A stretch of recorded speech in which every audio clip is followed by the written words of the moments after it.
La problématique du drainage des eaux fluviales dans le district d'Abidjan au cœur d'une rencontre initiée par la ministre de l'Assainissement et de la Salubrité, Anne Oulouto, élargie aux différents départements ministériels concernés par les dégâts humains et matériels causés par les fortes pluies, au ministère de l'Intérieur et de la Sécurité, ce pour porter la réflexion sur les mesures et recommandations proposées par l'atelier d'août 2018.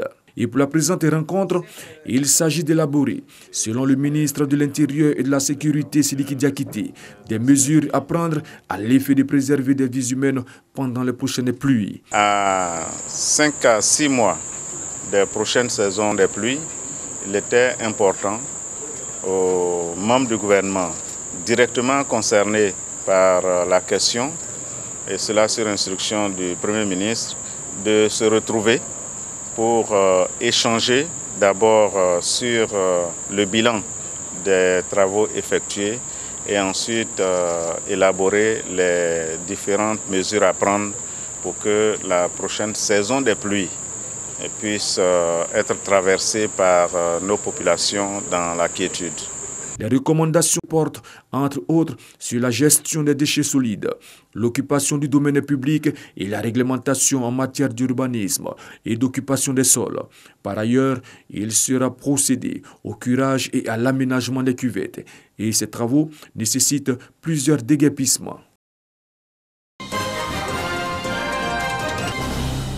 Pour de nombreux pays, parmi lesquels figurent certains pays africains, la résolution du programme de l'emploi des jeunes est une véritable priorité et même un enjeu de développement économique et de stabilité sociale.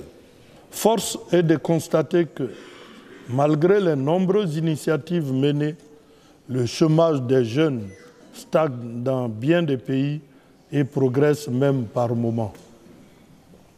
La dynamique de sa résorption doit donc être maintenue et renforcée, notamment dans des pays africains où l'importance du secteur informel et son corollaire de sous-emploi en rajoutent à l'équation. Il s'agit maintenant d'orienter les efforts unanimement reconnus vers plus d'impact et de pérennité pour la résolution de ce qui constitue l'un des défis majeurs de notre temps.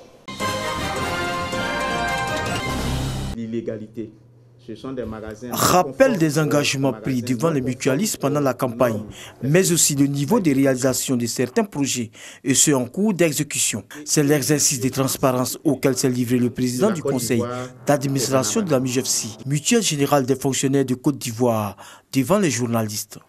En une année de gestion, du travail a été fait, tenant compte de l'évolution de son secteur d'activité, mais aussi et surtout des exigences hétérogènes pointues, constantes de ses adhérents. La MUJEFSI a décidé d'opérer des mutations sérieuses afin de garantir un réel confort de ceux-ci dans leur accès aux prestations, mais également de rendre viable leur unique outil de solidarité. La présentation de ce bilan, un an après l'installation de la nouvelle équipe, a été marquée par l'instauration d'une carte à puce appelée carte unique et intelligente pour moderniser et faciliter l'accès aux soins des mutualistes, mais surtout freiner la fraude. Nous avons voulu que cette carte ait quand même la même valeur que son compte bancaire pour dissuader ces quelques mutualistes qui ont tendance à faire le prêt de leur carte. Et donc avec la carte intelligente déjà, nous sommes convaincus que pour avoir accès aux prestations, il faudra à la fois la carte et le code secret. Ce qui par le passé n'était pas le cas. La MUJEFSI est née depuis 1973. Elle compte à ce jour 328 669 adhérents pour 755 042 bénéficiaires.